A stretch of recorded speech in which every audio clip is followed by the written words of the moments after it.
Helena Winters clutched the rail of the passenger car with trembling fingers, the steam from the Colorado and Western locomotive swirling around her skirts as she prepared to board.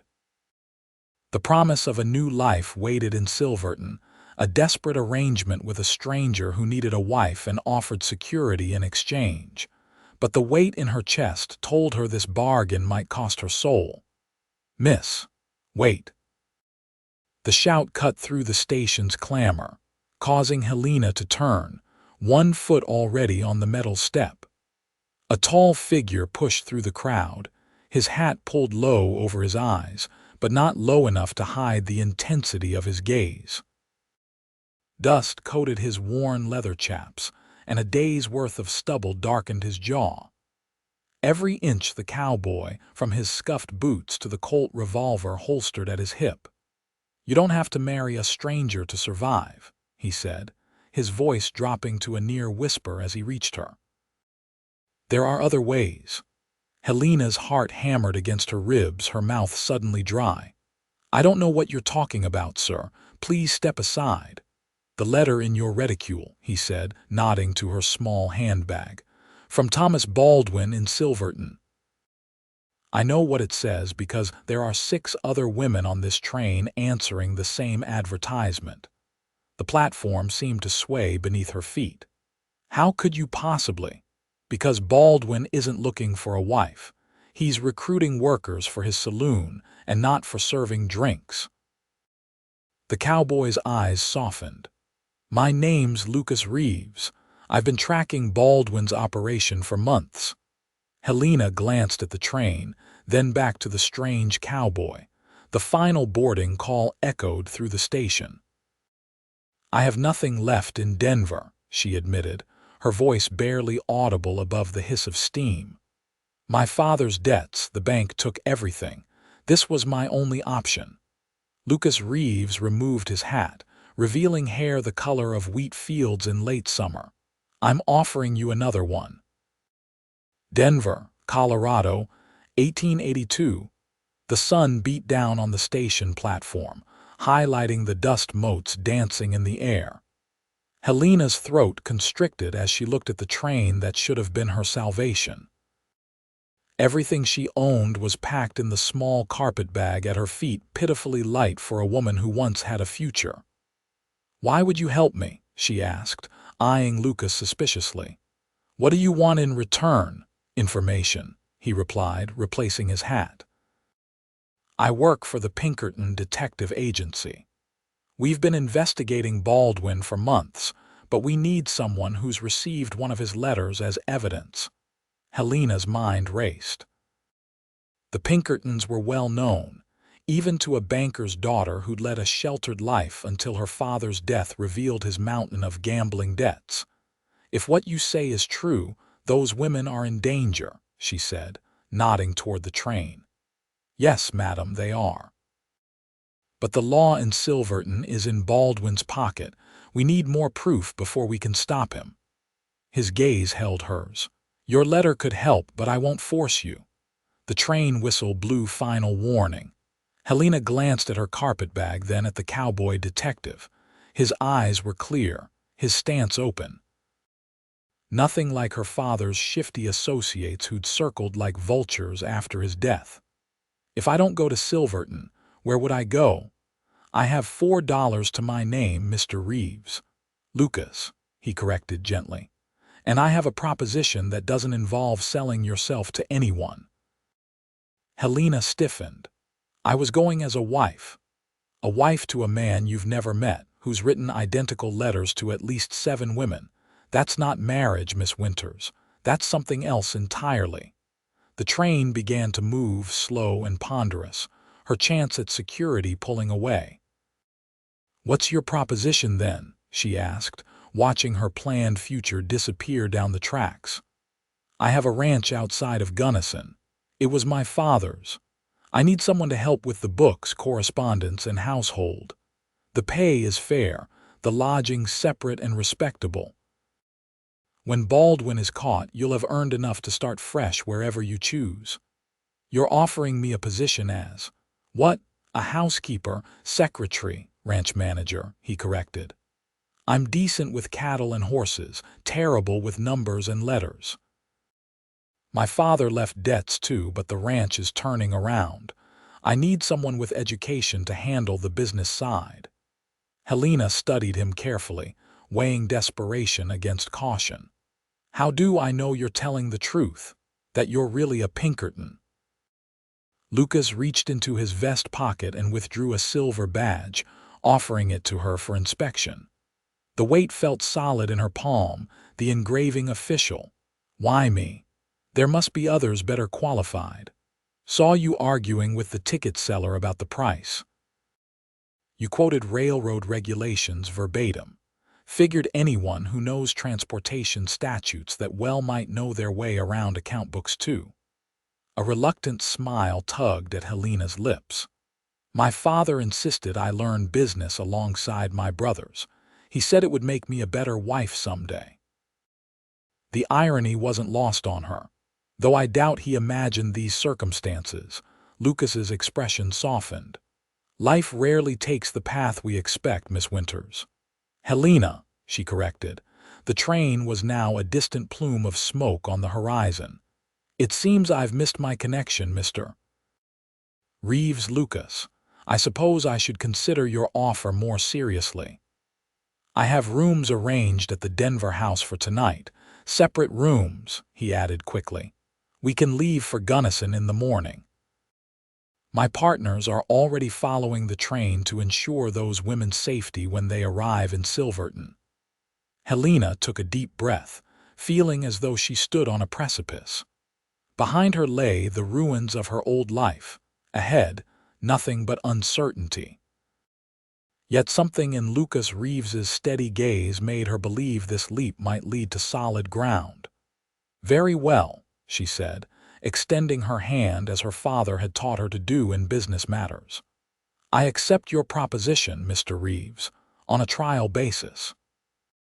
His large hand enveloped hers, calloused but gentle. That's all I ask.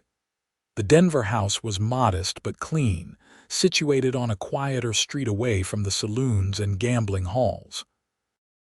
Lucas carried Helena's carpetbag despite her protests, and ensured she was settled in her room before excusing himself to send telegrams to his associates.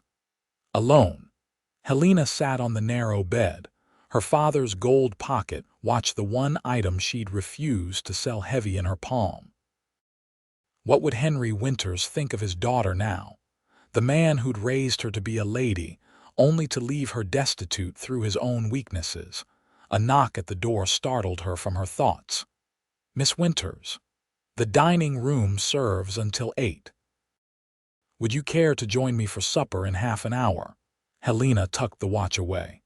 Yes, thank you. I'll be ready. She splashed water from the porcelain basin onto her face and neck, then changed into her second-best dress, a navy blue cotton with minimal embellishments. It had seen better days, but the color brought out the blue in her eyes, according to her mother. Her mother. Gone 5 years now, taken by influenza. What would Helena Winters say about her daughter accepting employment from a man she'd just met? But then, Helena had also taught Helena that God helped those who helped themselves. 30 minutes later, Helena descended the stairs to find Lucas waiting in the small lobby. He'd changed as well, his trail dust replaced with a clean white shirt and dark vest.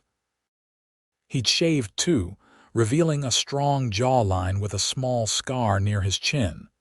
You look lovely, Miss Winters, he said, offering his arm. Thank you. She accepted it cautiously.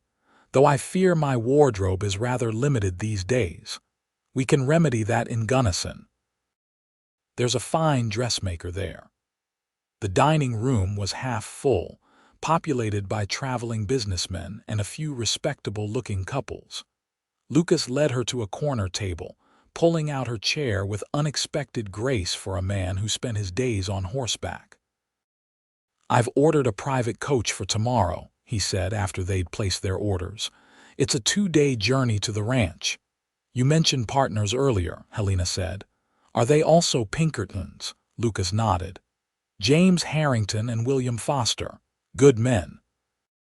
They'll ensure those women reach Silverton safely, then work to gather more evidence against Baldwin. And what exactly is your role in this investigation? Why were you in Denver while they continued to Silverton? A shadow crossed his face. Baldwin knows my face. 3 months ago, I got too close to his operation in Leadville, nearly got myself killed for the trouble. Helena's eyes widened. Are you truly a rancher as well, or was that part of your story? Every word about the ranch is true, he assured her. My father died last year. I joined the Pinkertons after serving as a sheriff's deputy in Texas. When this case came up in Colorado, it made sense for me to take it since I had property here already. Their food arrived: roast beef with potatoes for him, chicken and dumplings for her. Helena couldn't remember the last time she'd had a proper meal. She'd been rationing her funds so carefully since her father's death. Tell me about yourself, Helena, Lucas said after they'd eaten in silence for a few minutes. Beyond being good with figures. Helena dabbed her lips with her napkin. There's not much to tell. I'm 22 years old. My mother died when I was 17. I kept house for my father and 2 older brothers until they both married. Then it was just father and me until his death 3 months ago. I'm sorry for your loss. Thank you, though I've since learned to be sorry for much more than his passing. She set down her fork. My brothers are in California, gold fever.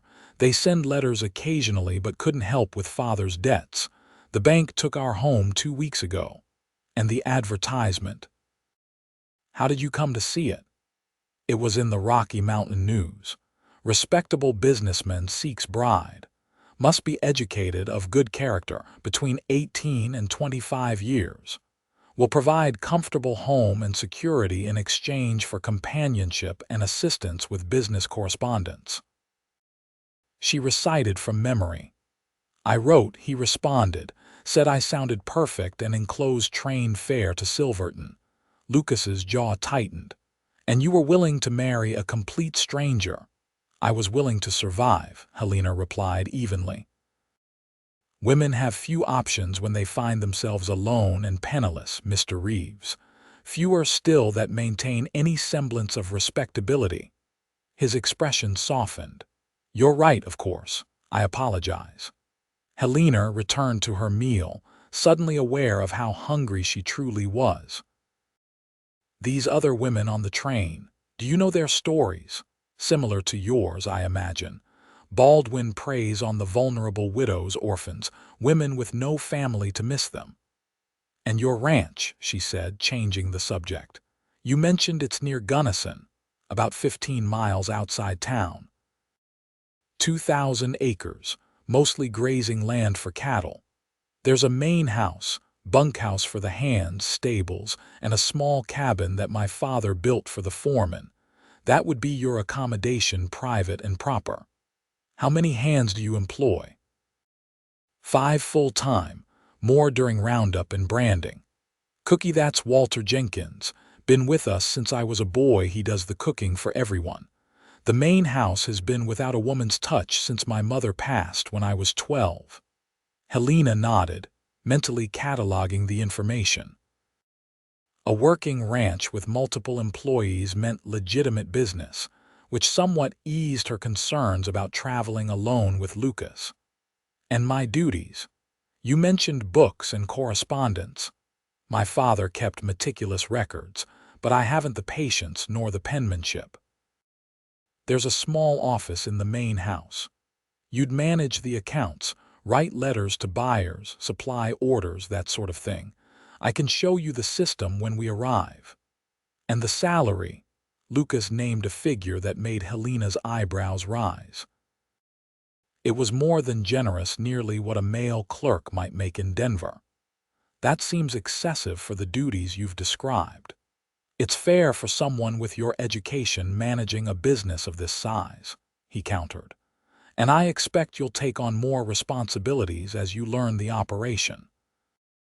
I don't want you to feel trapped, Helena. The salary ensures you can leave whenever you choose, with enough saved to start fresh. His consideration surprised her.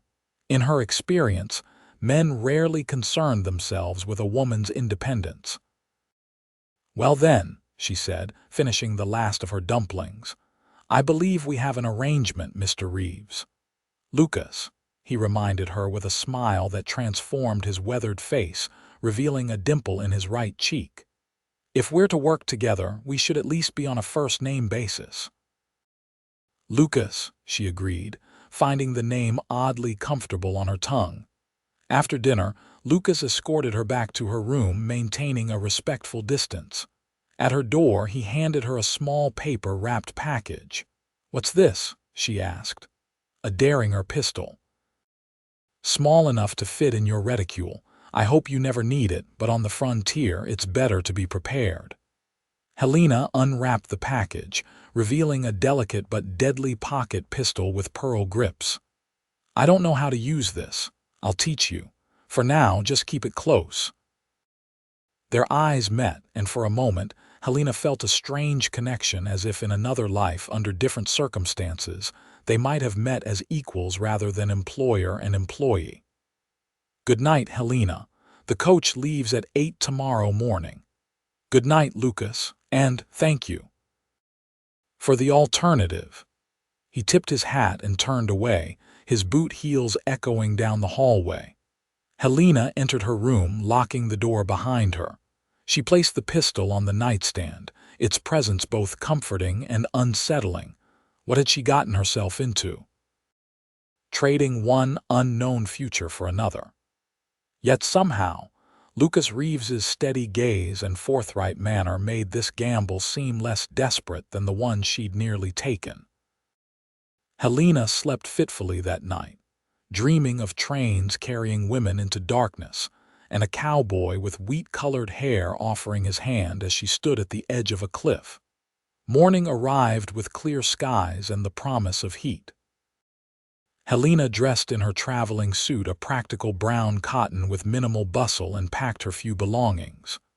When she descended to the lobby, Lucas was already waiting, his tall frame leaning against the front desk as he settled their bill. "Good morning," he said, tipping his hat. "I trust you slept well." "Well enough," she replied, not mentioning her dreams. "Is our transportation ready, just outside? I've arranged for breakfast baskets to take with us." The coach was smaller than Helena had expected, a two-horse affair, rather than the larger stagecoaches she'd seen departing Denver. Inside, the seats were upholstered in worn leather, facing each other across a narrow space. "It's privately hired," Lucas explained, helping her aboard. "Faster than the regular stage, and we won't be stopping to change passengers at every town." He climbed in after her, taking the seat opposite. His knees nearly touched hers in the confined space, and Helena found herself suddenly aware of him as a man rather than just an employer. His broad shoulders filled his jacket, and the morning light caught the golden strands in his beard. The driver, a grizzled man with a weather-beaten face, secured their luggage before climbing to his perch. With a crack of his whip, they were off, leaving Denver behind. "It's about 180 miles to Gunnison," Lucas said as the city gave way to open country. "We'll stop in Fairplay tonight, then continue tomorrow." "Have you lived in Colorado long?" Helena asked, opening the breakfast basket to find fresh bread, cheese, and apples. "Off and on since I was 18. My father bought the ranch when I was still in Texas working as a deputy. I'd visit when I could. Moved here permanently after he died." "And your work as a Pinkerton, how did that come about?" Lucas accepted the apple she offered. "The agency recruited me after I helped solve a bank robbery in El Paso. They needed men with law experience who could move comfortably in the West. The pay is good, and I can choose which cases to take. Like Baldwin's." His expression darkened. "Men like him deserve special attention." They ate in companionable silence for a while, the coach swaying as it followed the road into the foothills. Helena watched the landscape change, becoming more rugged and beautiful with each passing mile. "Tell me about your ranch," she said eventually. "Does it have a name?" "Aspen Creek." "There's a stand of aspen trees along the water that runs through the property. My father loved those trees, said they reminded him of my mother. You must miss him. Every day. He was a good man, hard but fair. Taught me everything I know about ranching and most of what I know about being a decent human being." "And your mother? You said she passed when you were young." 12. Childbirth. "The baby, my sister, didn't survive either." His voice was matter-of-fact, but Helena could see the old pain in his eyes. "I'm sorry." She understood that particular grief all too well. "My mother was everything to our family. When she died, it was as if the heart went out of our home." Lucas nodded. "That's a good way to put it. Though my father did his best. Never remarried, focused on building the ranch instead." "Is that why you're not married? The ranch?" A small smile played at his lips. "Partly. Also haven't found a woman willing to put up with a man who disappears on Pinkerton business for weeks at a time." Helena considered this. "Your work seems important. The right woman would understand that, perhaps. What about you? No suitors before your father's passing?" Helena looked out the window at the passing scenery. "There was someone. Richard Holcomb, a banker's son. We were practically engaged, but when my father died and the debts came to light, he withdrew his offer," Lucas finished for her. "With remarkable haste," Helena confirmed. "Apparently his affection was contingent upon my dowry."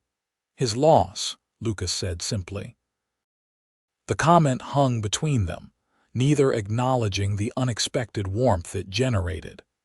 Instead, they turned to safer topics: the ranching business, the towns they would pass through, the changing landscape outside their window. By midday, the coach stopped briefly to rest the horses and allow the passengers to stretch their legs. Helena was grateful for the break, finding the close quarters of the coach increasingly distracting. Every jolt of the wheels seemed to throw her more aware of Lucas's presence, the scent of leather and clean soap that surrounded him, the way his hands gestured when he spoke of things he cared about. They walked a short distance from the coach, breathing in the pine-scented air. "Beautiful country," Helena remarked, taking in the mountains rising in the distance. "Wait until you see the ranch. The view from the house takes your breath away, especially at sunset." "You love it there," she observed. "It's home," he said simply. "The only place I've ever truly felt I belonged." The driver called them back, and they resumed their journey. As the afternoon wore on, Helena found herself fighting fatigue. The emotional strain of the past few days, coupled with her restless night, caught up with her. "You can rest," Lucas said, noticing her struggle to keep her eyes open. "I'll wake you before we reach Fairplay." "I'm fine," she insisted, stifling a yawn.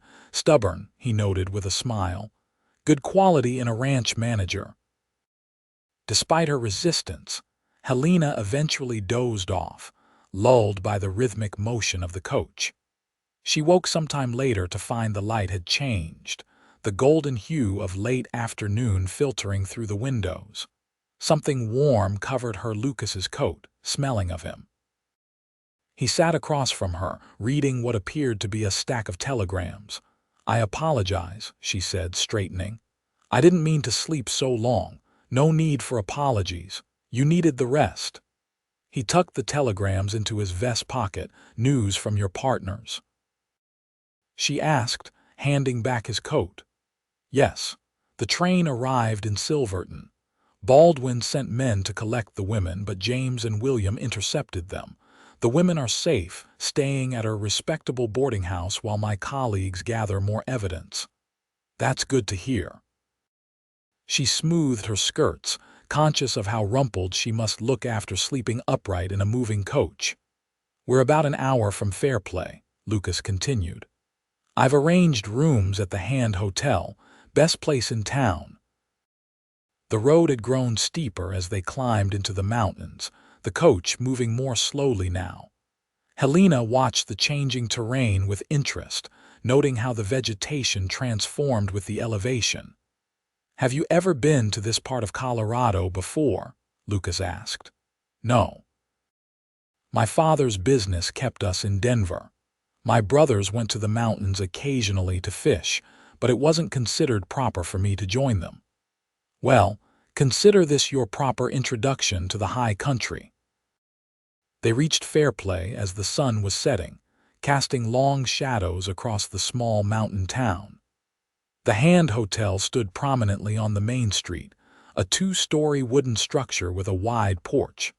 Lucas helped Helena down from the coach, his hands strong and sure at her waist. Inside, the hotel was surprisingly refined for a mountain establishment, with a polished wooden staircase and comfortable furnishings in the lobby. Lucas arranged their rooms adjacent but separate, with a connecting door that could be locked from either side. "Would you like to freshen up before dinner?" he asked as they climbed the stairs. "The dining room serves until 8. "Yes, thank you." Helena felt grimy from the day's travel, her hair falling loose from its pins. Her room was simple but clean, with a brass bed, washstand, and small writing desk. A window overlooked the main street, now quieting as businesses closed for the evening. Helena unpacked her nightgown and the change of clothes she'd need for tomorrow, then poured water from the pitcher into the basin to wash away the dust of travel. 30 minutes later, feeling somewhat restored, she met Lucas in the hallway. He changed his shirt and combed his hair, though he still wore his gun belt, a reminder that despite his gentle manner with her, he was a man accustomed to danger. The dining room was half full, mostly with men who looked to be miners or traders. Helena was one of only 3 women present, and she felt their curious gazes as Lucas led her to a table. "Ignore them," he said quietly. "Women are still something of a novelty in these parts." "I expected as much," she replied, unfolding her napkin. "It was the same when my mother first came to Colorado. She used to say that in Denver a proper lady was worth her weight in gold simply for her rarity." Lucas smiled. "Your mother sounds like she was a wise woman." "She was, practical too. She taught me to shoot, actually." Helena hadn't thought about that in years. "My father didn't approve, but she insisted every woman on the frontier should know how to defend herself." "I'm glad to hear it. That will make tomorrow's lesson easier." They ordered dinner elk steak for Lucas, trout for Helena, and continued their conversation, learning more about each other's backgrounds. Lucas told her about his years as a deputy in El Paso, chasing outlaws along the border. Helena shared stories of growing up in Denver as it transformed from a mining camp to a burgeoning city. "Did you ever regret not having a more traditional life?" she asked as they finished their meal. "A wife, children, a normal occupation." Lucas considered this, his expression thoughtful. "Sometimes. When I visit friends who have families, I wonder what it might be like.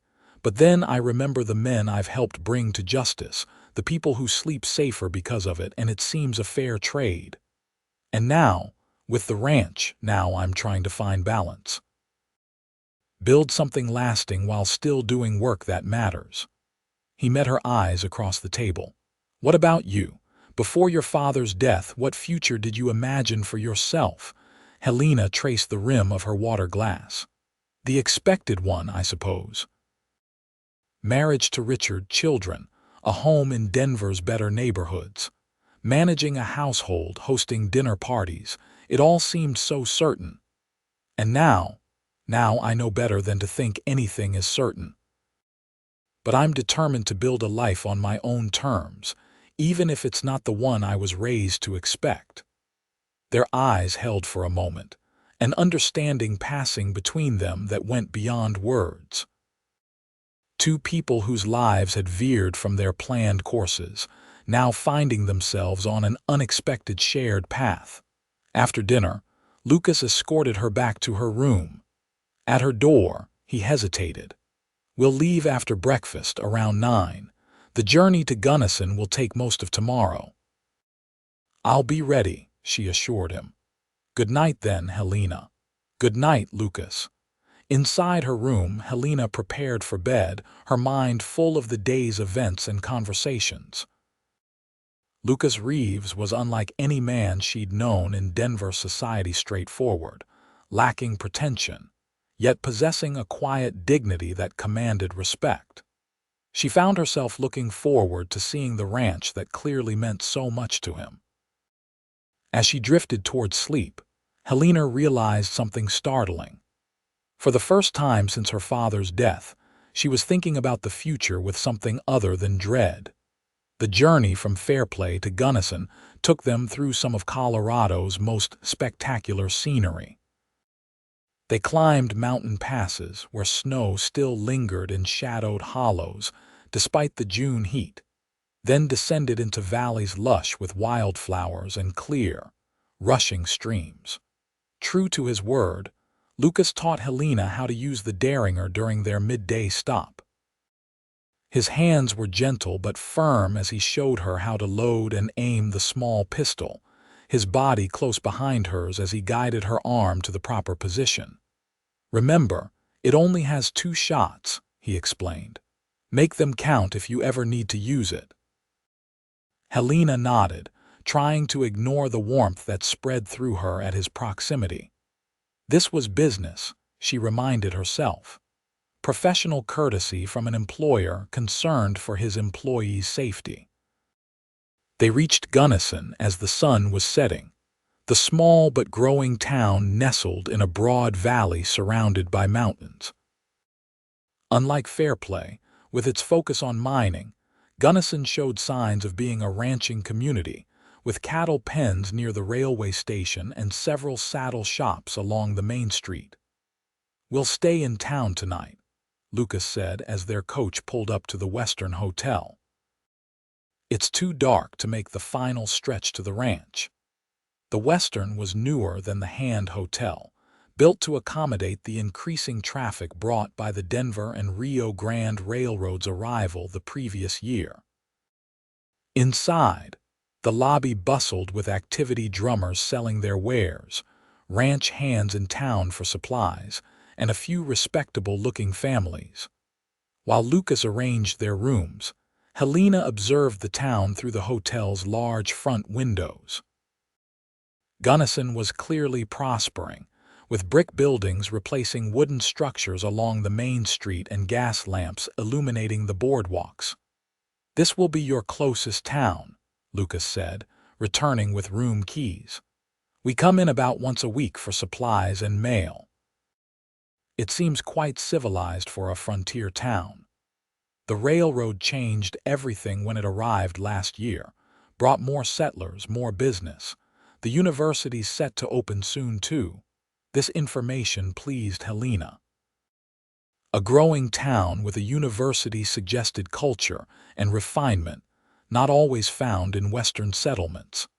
After a night's rest, they departed early the next morning in a ranch wagon Lucas had arranged to have waiting for them. Their luggage was secured in the back, and Helena sat beside Lucas on the spring seat as he handled the reins of the 2-horse team. 15 miles isn't so far by horseback, he explained as they left town behind, but it takes a good 3 hours in the wagon, especially loaded. The road followed a river for several miles before turning into a broader valley flanked by mountains. Cattle grazed on the lush summer grass, some bearing the Aspen Creek brand Lucas had described to her, a stylized AC with a small tree incorporated into the design. "That's our north pasture," Lucas said, pointing to a herd in the distance. "We run about 500 head of cattle, mostly Herefords. My father was one of the first to bring them to this valley." Helena listened attentively as Lucas pointed out landmarks and boundaries, clearly proud of the operation he'd inherited. The land was beautiful, more open than the narrow mountain valleys they'd passed through, with stands of aspen and pine breaking up the grasslands. After nearly 3 hours of travel, they crested a small rise, and Lucas drew the wagon to a halt. "There it is," he said simply. "Aspen Creek Ranch." Below them, the valley opened wider, revealing a collection of buildings nestled near a stream lined with the aspen trees that gave the ranch its name. The main house was larger than Helena had expected, a 2-story structure built of logs and stone, with a wide porch wrapping around the front. Nearby stood a bunkhouse, barn, stables, and various outbuildings. Beyond them, a smaller cabin sat near the creek, partially shaded by trees. "It's beautiful," Helena said honestly. "Thank you. My father built the main house himself, added to it as the ranch prospered." Lucas clicked to the horses, and they continued down the slope toward the buildings. As they approached, figures emerged from the barn and bunkhouse. 5 men in work clothes, all looking curiously at the wagon and its female passenger. Lucas pulled the team to a stop in front of the main house and set the brake before jumping down to help Helena descend. "Boys," he called to the gathering men, "this is Miss Helena Winters. She'll be managing the ranch books and correspondence. I expect you to show her the same respect you'd show me." The men removed their hats, nodding politely. Lucas introduced them one by one: Miguel Chavez, the most senior hand, brothers Tom and John Harker, Ned Wilson, barely 20 but already skilled with horses, and Walter "Cookie" Jenkins, who served as cook and informal foreman. "Miss Winters will be staying in the foreman's cabin," Lucas continued. "Miguel, can you and Tom bring her trunk over once we unload the wagon?" "Of course, boss," Miguel replied, his accent revealing his Mexican heritage. "Cookie, is there dinner tonight?" Lucas asked. The older man, white-haired but still robust, nodded. "Venison stew and biscuits." "Enough for everyone, including the lady." "Thank you. We'll eat in an hour. First, I want to show Miss Winters the cabin and the main house." The men dispersed to their tasks while Lucas led Helena toward the small cabin near the creek. As they walked, he explained more about the ranch operations and daily routines. "The men eat at the bunkhouse, but you're welcome to take your meals at the main house with me, or in your cabin if you prefer privacy. Cookie will make sure you're provided for either way." The cabin proved to be more spacious than it appeared from a distance: a main room with a stone fireplace, small kitchen area, and a separate bedroom. Simple furniture made of local pine gave it a rustic but comfortable feeling. Windows faced the creek, offering a view of the aspens and the mountains beyond. "My father built this for his foreman years ago," Lucas explained. "After the last one retired, I never hired another. The men work well together without direct supervision."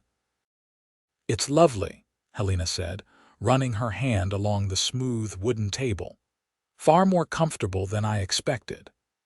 There's a root cellar out back for storing food, and Miguel's wife Maria comes from their homestead twice a week to clean and do laundry. The outhouse is just behind, and there's a pump for water at the side of the cabin." Helena nodded, taking it all in.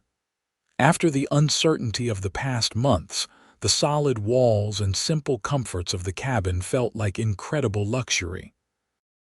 "Let me show you the main house and office while the men bring your things," Lucas suggested.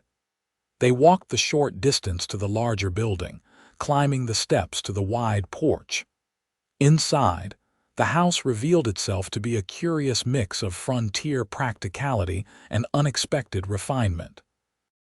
The main room featured a massive stone fireplace, comfortable leather furniture, and bookshelves filled with volumes that surprised Helena with their variety: novels, poetry, histories, and scientific texts. "My father was a great reader," Lucas explained, seeing her interest in the library. Ordered books from as far as Boston and San Francisco. Beyond the main room lay a formal dining room with a table that could seat 12, a well-appointed kitchen with a modern cast-iron stove, and a small study that Lucas indicated would be her office. "All the ranch records are here," he said, opening the door to reveal a room lined with filing cabinets and bookshelves containing leather-bound ledgers. A large desk faced windows overlooking the creek. "My father kept everything organized until his last year, when his health began to fail. I've done my best since then, but it's a bit chaotic," Helena observed, noting the stacks of papers and opened ledgers scattered across the desk. Lucas smiled ruefully.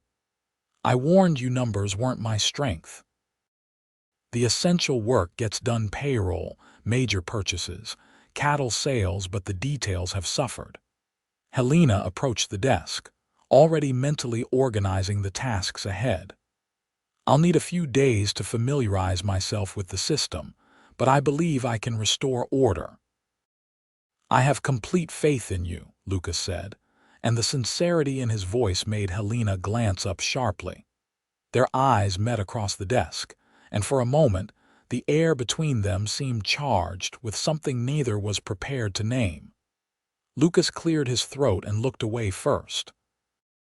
"I should show you upstairs before dinner. The bedrooms are there, including mine when I'm not on Pinkerton business." Helena followed him up the wooden staircase to the second floor, where a central hallway led to 4 bedrooms. Lucas pointed out his at the end of the hall, a guest room and what had been his parents' room now closed up. "The 4th room I use for storage now, but it could be made up if we ever have multiple guests." Back downstairs, Lucas checked his pocket watch. "Nearly time for dinner. Would you prefer to eat here or at your cabin tonight?" "Here, I think. I'd like to get to know more about the ranch operations if the men are willing to talk. They'll warm to you quickly enough. Cookie especially loves an appreciative audience for his cooking." They walked back outside just as Miguel and Tom approached with Helena's trunk. "We've put it in the cabin, Miss Winters," Miguel reported. "Maria left fresh linens on the bed and filled the wash basin." "Thank you, that's very kind," Helena replied. "Cookie says dinner's ready whenever you are, boss," Tom added. "We'll be right there," Lucas assured him. Rather than the main house dining room, dinner was served on the porch, where a long table had been set up to accommodate everyone. Helena found herself seated between Lucas and Cookie, with the other men arrayed across from them. The venison stew was delicious, rich with vegetables from Cookie's garden and seasoned with herbs Helena couldn't identify. Fresh biscuits and churned butter completed the simple but satisfying meal. Conversation flowed more easily than Helena had expected. The men, initially reserved in her presence, relaxed as Lucas encouraged them to share ranch news and upcoming work plans. Helena listened carefully, asking occasional questions that demonstrated her interest in understanding the operation. "Miss Winters will be handling all the ranch accounts and correspondence," Lucas explained as they finished their meal. "If you need supplies ordered or have expenses to report, she's the person to see." The men nodded, though Helena noted a flicker of uncertainty in some of their expressions. She understood their hesitation. A woman managing business matters was unusual, even in progressive Colorado. "I may need your patience as I learn the specifics of ranching," she said, addressing the group. "But I assure you, I'm quite capable with figures and records." "Couldn't be worse than the boss," Ned said with a grin, then flushed as he realized how his words sounded. "Meaning no disrespect, sir," Lucas laughed. "None taken. We all know numbers aren't my strong suit." The easy way he acknowledged his weakness impressed Helena. Richard Holcomb would never have admitted to any deficiency, especially not in front of employees. After dinner, The men returned to the bunkhouse while Lucas walked Helena back to her cabin in the gathering dusk. The evening air was cool but pleasant, filled with the sound of cicadas and the gentle rustling of aspen leaves. "Thank you for dinner," Helena said as they reached her door. "Cookie is indeed an excellent cook. He's been with the ranch since before I was born." More family than employee at this point. Lucas hesitated, hands in his pockets. "Will you be comfortable here? I know it's more rustic than you're used to." "It's perfect," Helena assured him. "After the past few months, having a place of my own feels like incredible luxury." Lucas nodded, understanding in his eyes. "I'll come by at 8 tomorrow morning to show you more of the ranch and get you started in the office. Sleep well, Helena." "Good night, Lucas." Inside the cabin, Helena lit the oil lamps and explored her new home more thoroughly. The bedroom contained a surprisingly comfortable-looking bed with a handmade quilt, a small dresser, and a washstand. The main room had the table and chairs she'd noticed earlier, plus a rocking chair near the fireplace and a small bookshelf containing a few novels and practical guides to housekeeping and medicine. She unpacked her meager belongings, the task taking far less time than it should have. Tomorrow, she promised herself, she would ask Lucas about visiting the dressmaker in Gunnison. If she was to be a proper ranch manager, she needed appropriate clothing. Through the open window came the distant sound of men's laughter from the bunkhouse and the soft nickering of horses in the stable. Underneath it all, the constant murmur of the creek provided a soothing backdrop. Helena sat in the rocking chair, gazing out at the moonlit aspens. 3 days ago, she had been boarding a train to marry a stranger out of desperation. Now she sat in a cabin on a prosperous ranch, with honest work and fair pay ahead of her, and Lucas Reeves. Helena found her thoughts returning to him as she prepared for bed. His quiet strength, his obvious love for this land, the respect he showed to both her and his men. He was nothing like the polished society men she'd known in Denver, yet there was a natural dignity about him that commanded respect. She reminded herself firmly that he was her employer, nothing more. Any other thoughts were inappropriate and likely one-sided. Yet as she drifted toward sleep in her new bed, Helena couldn't help wondering what might have happened if they'd met under different circumstances, not as employer and desperate woman, but as equals, free to explore the connection she'd felt sparking between them. The first week at Aspen Creek passed in a blur of activity as Helena familiarized herself with the ranch operations and began the daunting task of organizing the office. Lucas spent each morning showing her different aspects of the business: the cattle herds, the hay fields, the small orchard his father had planted for his mother, the equipment barns and blacksmith shop. In the afternoons, Helena tackled the accounting ledgers, slowly bringing order to the financial records. She discovered that while disorganized, the ranch was actually quite profitable, with carefully managed breeding stock and good contracts for beef sales to mining camps and growing towns throughout Colorado. "Your father was an excellent businessman," she told Lucas on her 5th day, looking up from the ledgers. "These breeding records show remarkable foresight." Lucas, who had just returned from checking fence lines with Miguel, removed his hat and ran a hand through his hair. "He always said good cattle come from good planning, not good luck." He was right. The bloodlines he established are valuable assets. Helena made a note in her journal. "We should consider advertising more widely for the next bull sale." The prices these animals could command in larger markets would be substantial. Lucas smiled at her use of "we," though Helena didn't notice, focused as she was on the figures before her. "You're probably right. What would you suggest?" "Advertisements in livestock journals in Denver, perhaps even as far as Kansas City and Chicago." The transportation costs for buyers would be offset by the quality they are acquiring. Draft something up and we'll discuss it, Lucas agreed. You've made remarkable progress already. Helena glanced around the now organized office with satisfaction. There's still much to do, but at least I can find things now. Their working relationship had fallen into a comfortable rhythm. Lucas respected her expertise with numbers and correspondence, while Helena appreciated his deep knowledge of ranching and the land. Each evening, they shared dinner either on the porch with the men, or, when ranch business needed discussion, at the dining table in the main house. On Saturday, true to his word, Lucas drove Helena to Gunnison to visit the dressmaker and purchase other necessities. The town was busy with weekend shoppers, the streets filled with wagons and riders. Mrs. Abernathy, the dressmaker, was a brisk, efficient woman who took Helena's measurements and discussed appropriate styles for a working woman on a ranch. "None of those city bustles and trains," she declared, eyeing Helena's travel suit. "Practical skirts that won't catch on everything, sturdy boots, shirtwaists you can move in." Helena agreed readily.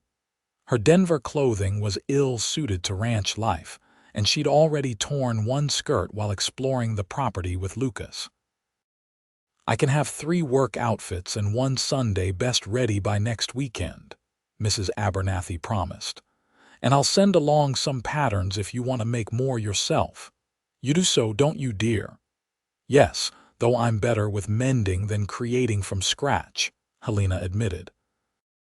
"Well, the general store carries decent fabric. Not what you'd find in Denver, mind, but serviceable." While Helena was fitted, Lucas went to the telegraph office to check for messages from his Pinkerton colleagues. He returned as she was completing her order, his expression serious. "Everything all right?" she asked as they left the shop. "James and William have gathered more evidence against Baldwin, but they need my testimony to complete the case. I may have to go to Denver next month for the trial." "I see." Helena wasn't sure why this news disappointed her so much. "How long would you be gone? A week, perhaps 2. Lucas guided her toward the general store. "The ranch would be in good hands with you and Cookie managing things." The confidence in his voice warmed her. "I'll do my best, though I still have much to learn. You're a quick study. And the men respect you already. I've seen how they come to you with supply requests. Now, instead of letting things run short." Inside the general store, Helena selected fabrics for additional clothing, toiletries, writing paper, and a few personal items to make her cabin more homelike: a colorful braided rug, curtain material for the windows, and a pretty china teacup and saucer. Lucas added items to their order without comment: a better quality lamp for her cabin, a comfortable cushion for the rocking chair, a set of hairpins she had admired but not purchased due to their cost. "You don't need to do that," she protested quietly. "Consider them business expenses," he replied. "A comfortable manager is an efficient manager." Their last stop was the bookshop, where Helena selected several volumes on ranching and animal husbandry to supplement her growing knowledge. Lucas added a recent novel he thought she might enjoy. As they loaded their purchases into the wagon for the return journey, Helena realized how different this shopping trip was from those she'd experienced in Denver. There, she had always been accompanied by her mother or a female companion, never alone with a man who wasn't a relative. Yet here, no one in Gunnison had raised an eyebrow at her traveling with Lucas. The freedom was both exhilarating and slightly unsettling. "Would you like to have dinner at the hotel before we head back?" Lucas asked. "Their dining room is quite good." "Yes, I'd like that," Helena replied, suddenly aware that this would be their first meal alone together since leaving Denver. The Western Hotel's dining room was busy but not crowded. They were seated at a corner table with a view of the town square, where preparations were underway for some kind of celebration. 4th of July, Lucas explained, following her gaze. Gunnison puts on quite a show: parade, picnic, fireworks. We usually bring the whole ranch crew in for it. That sounds wonderful, Helena said, thinking that the last Independence Day she'd spent in Denver had involved a formal garden party at the Holcombs mansion, where Richard had first indicated his interest in courting her. Their dinner arrived: roast chicken with vegetables for Helena, beefsteak for Lucas, and they ate while discussing ranch matters and the supplies they'd purchased. It was easy, comfortable conversation, yet Helena couldn't help noticing the glances they received from other diners. "Is something wrong?" she asked quietly. "People keep looking at us." Lucas smiled slightly. "They're curious. I've been a bachelor rancher who keeps to himself, and suddenly I'm in town with a beautiful woman. It's natural they'd wonder." The casual compliment caught Helena off guard, warming her cheeks. "Should I be concerned about my reputation? No one who matters would think ill of you. The ranch is well known and respected, and you're clearly there in a professional capacity." He hesitated. "Though if you're uncomfortable, we could let it be known more widely that you're my ranch manager, not anything else." The implication hung between them. Helena considered it, then shook her head. "I'm not ashamed of my position or concerned what strangers might think. In Denver, perhaps, but here, it seems less important somehow." Lucas nodded, understanding in his eyes. The mountains have a way of putting things in perspective. They finished their meal and began the journey back to Aspen Creek as the sun was setting, painting the mountains in shades of gold and purple. Helena found herself increasingly comfortable in Lucas's company, their conversation flowing naturally from ranch business to books they'd enjoyed, childhood memories, and hopes for the future. "You miss city life?" Lucas asked as they traveled the now familiar road. Helena considered the question seriously. "I miss certain conveniences: running water, gas lighting, and occasionally I miss the cultural aspects, the theater, concerts. But I don't miss the constraints as much as I thought I would." Constraints. The endless rules about proper behavior for young ladies, who you could speak to, how long you could look at someone, whether your gloves were the correct length for the time of day. She smiled at the absurdity of it all. Here, practicality seems to matter more than propriety. That's the frontier for you. A person is judged by their actions and character, not their adherence to arbitrary social rules. Lucas glanced at her. "Though I imagine there were advantages to city life as well. Of course, safety for one thing, certainty about one's place in the world." Helena watched the landscape passing by. "Though I'm learning that certainty can be an illusion." They reached the ranch as full darkness fell, the buildings mere shadows against the star-filled sky. Lucas helped Helena down from the wagon, then gathered her purchases to carry to her cabin. "I'll have Miguel take the wagon to the barn," he said as they walked the path to her door. "No need for you to wait." Inside the cabin, Lucas placed her packages on the table while Helena lit the lamps. The small space seemed suddenly intimate with his tall figure filling it, and Helena became acutely aware of their isolation. "Thank you for today," she said, removing her hat and gloves. "For the shopping trip and dinner." "My pleasure." Lucas remained near the door, his hat in his hands. "I enjoy your company, Helena." The simple honesty of his statement touched her. Richard's compliments had always been flowery and practiced, designed to impress rather than express genuine feeling. "I enjoy yours as well," she replied softly. For a moment neither spoke. The air between them seemed charged with unspoken possibilities. Then Lucas cleared his throat and took a step back. "I should let you rest. We have church in town tomorrow if you'd like to attend." "Yes, I'd like that." "Good. We'll leave at 9. He placed his hat on his head, nodding politely. Good night, Helena. Good night, Lucas. After he left, Helena sat in her rocking chair, watching the moonlight play through the aspen leaves outside her window. Something was changing between them, something beyond employer and employee, beyond the practical arrangement that had brought her to Aspen Creek. The realization should have alarmed her. Instead, Helena found herself smiling into the darkness, a warm anticipation building for tomorrow and the days to follow. Sunday brought clear skies and pleasant temperatures. Helena dressed in her best remaining outfit from Denver, a blue silk day dress that had once been the height of fashion, but now seemed overly formal compared to the practical clothing she'd ordered from Mrs. Abernathy.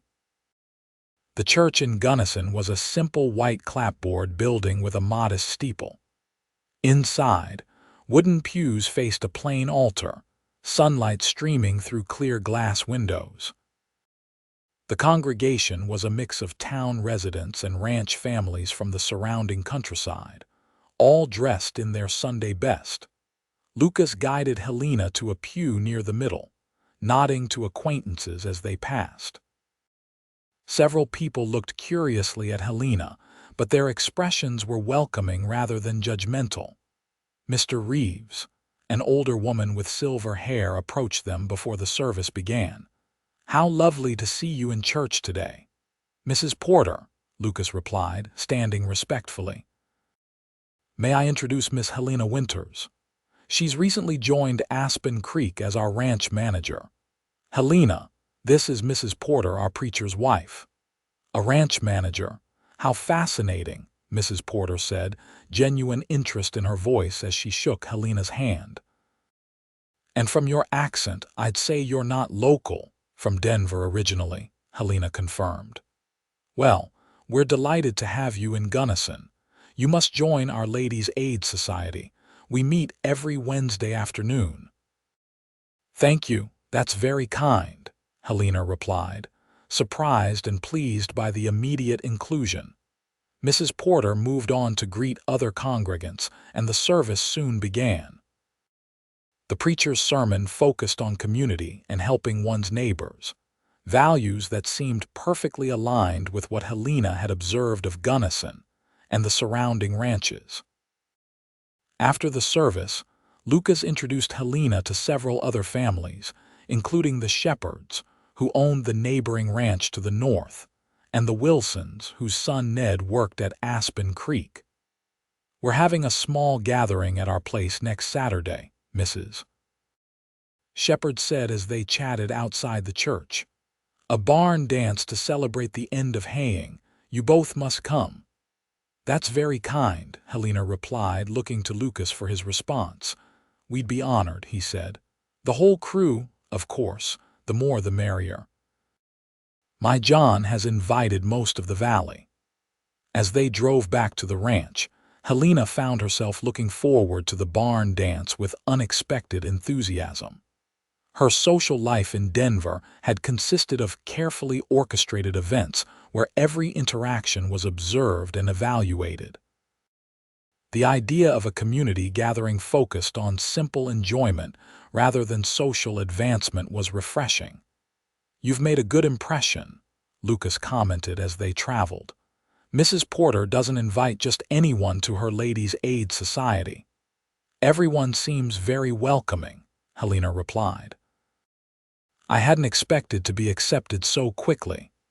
Good people are valued here, regardless of where they come from," he glanced at her. "And you're obviously good people, Helena Winters." The compliment warmed her. "So are you, Lucas Reeves." The week passed quickly, filled with ranch work and preparations for the barn dance. Helena continued organizing the office and accounts, discovering several outstanding payments from beef buyers that had been overlooked in the previous disorganization. Lucas was impressed when she drafted firm but polite letters requesting immediate settlement.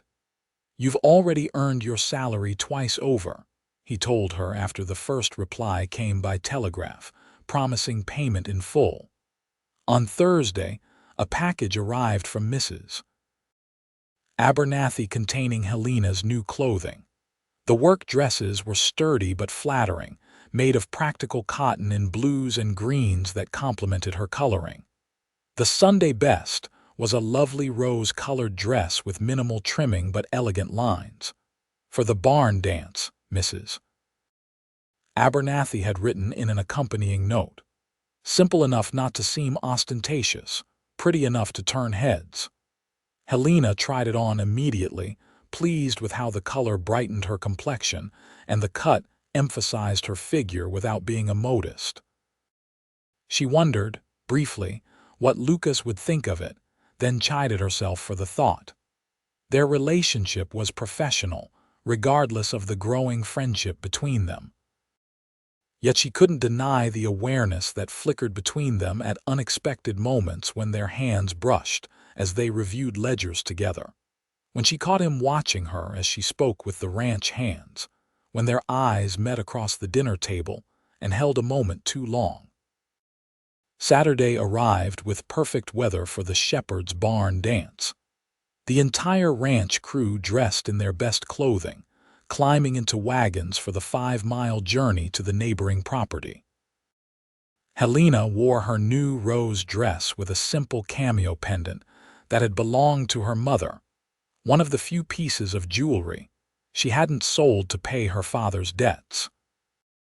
Lucas, driving the wagon that carried Helena and Cookie, looked particularly handsome in a clean black suit, white shirt, and string tie.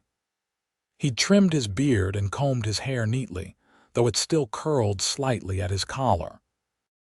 "You look lovely," he said quietly as he helped Helena into the wagon. "Thank you," she replied, equally soft.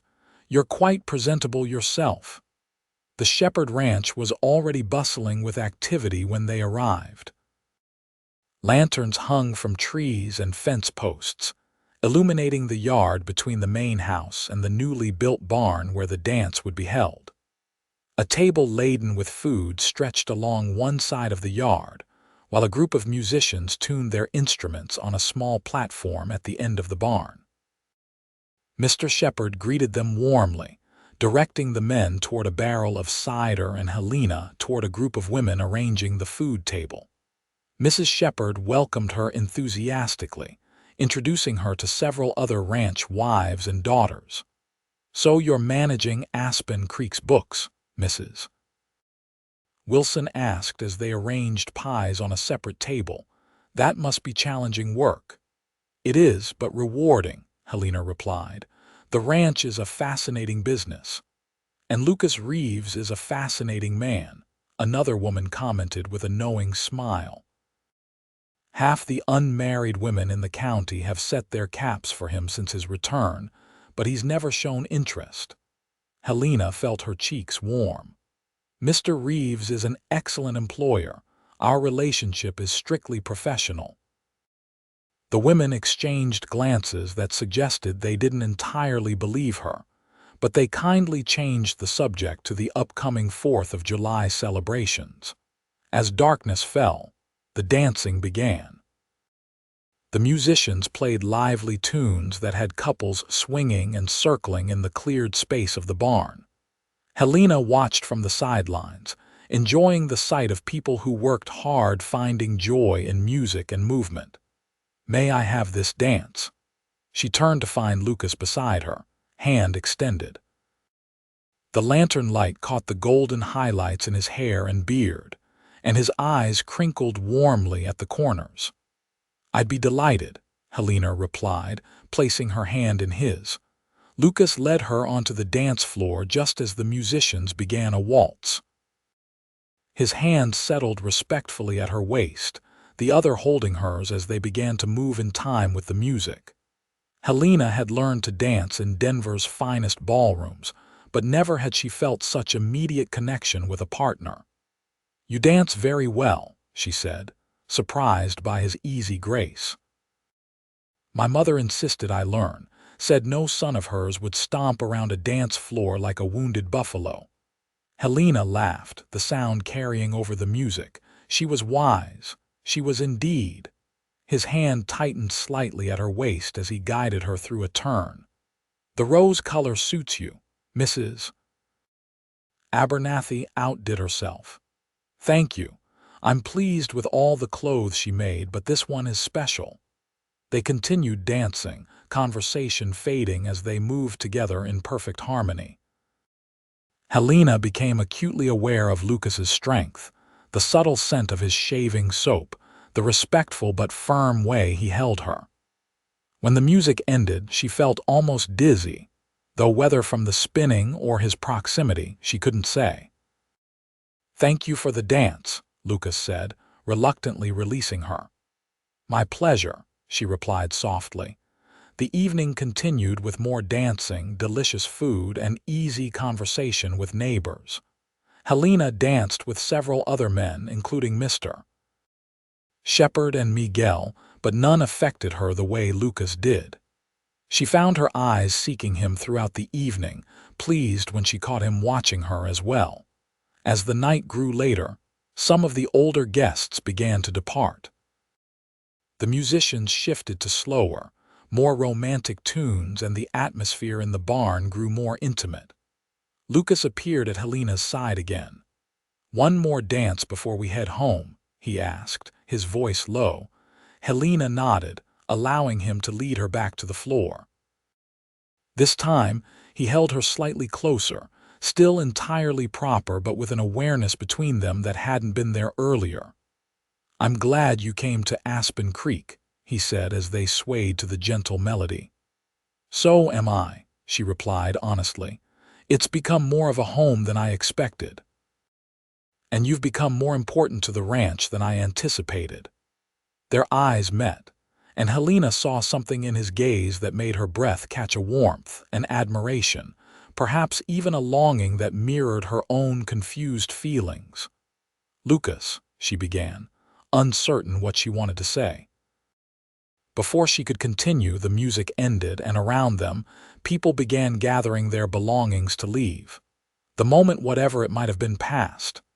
"We should join the others," Lucas said, though he seemed reluctant to release her hand. The wagon ride back to Aspen Creek was quiet, everyone tired from the evening's festivities. Cookie dozed on the bench beside Helena, while Lucas handled the reins, occasionally glancing at her in the moonlight. At the ranch, the men headed for the bunkhouse while Lucas walked Helena to her cabin as had become their custom. "Thank you for a wonderful evening," she said as they reached her door. "I can't remember when I've enjoyed myself more." "The pleasure was mine," Lucas replied. He hesitated, then added, "Helena," A shout from the direction of the bunkhouse interrupted him. "Boss, rider coming in." Lucas turned, instantly alert. "Stay here," he told Helena, his hand moving instinctively to the gun he wasn't wearing. "Miguel, who is it?" Pinkerton man. Miguel called back. "Says his name is Harrington." Lucas's expression tightened. "James wouldn't come unless it was urgent. I need to see what's happening." "Of course," Helena said, disappointment mingling with concern. "Go." He squeezed her hand briefly, then strode toward the main house, where a dust-covered rider was dismounting. Helena watched from her doorway as the two men spoke intently before disappearing inside. Whatever had been building between them would have to wait. The outside world, it seemed, had found its way to Aspen Creek. Helena slept poorly that night, her dreams troubled by faceless men pursuing her onto trains that never reached their destinations. She woke at dawn, exhausted but determined to face whatever the new day might bring. After dressing in one of her new work outfits, she headed to the main house, where she found Lucas and James Harrington in deep conversation at the dining table, coffee cups and an empty breakfast plate between them. "Good morning," she said, hesitating in the doorway. Both men rose. "Helena," Lucas said, gesturing her forward. "This is James Harrington, my Pinkerton colleague. James, Miss Helena Winters, madam." Harrington was tall and lean, with shrewd eyes and a neatly trimmed mustache. "Lucas has spoken highly of you, Mr. Harrington." Helena nodded politely. "I hope your journey wasn't too difficult." "Nothing I'm not used to." He glanced at Lucas. "I should let you explain the situation." Lucas pulled out a chair for Helena. "Coffee. Cookie left a pot warming, please." She sat, noting the tension in Lucas's shoulders as he poured her a cup. "What's happened?" "Baldwin is moving his operation," Lucas explained, resuming his seat. "The women we intercepted in Silverton were questioned and released. Most have found legitimate employment or returned home, but there's evidence Baldwin is starting fresh in Wyoming territory." "With the same scheme?" Helena asked. James nodded grimly. "Another batch of letters has gone out. We intercepted one in Denver addressed to a Miss Caroline Fisher, same wording as the one you received." Helena felt cold despite the warm coffee. "So he's still free to prey on desperate women?" "For now," Lucas said, his voice hard.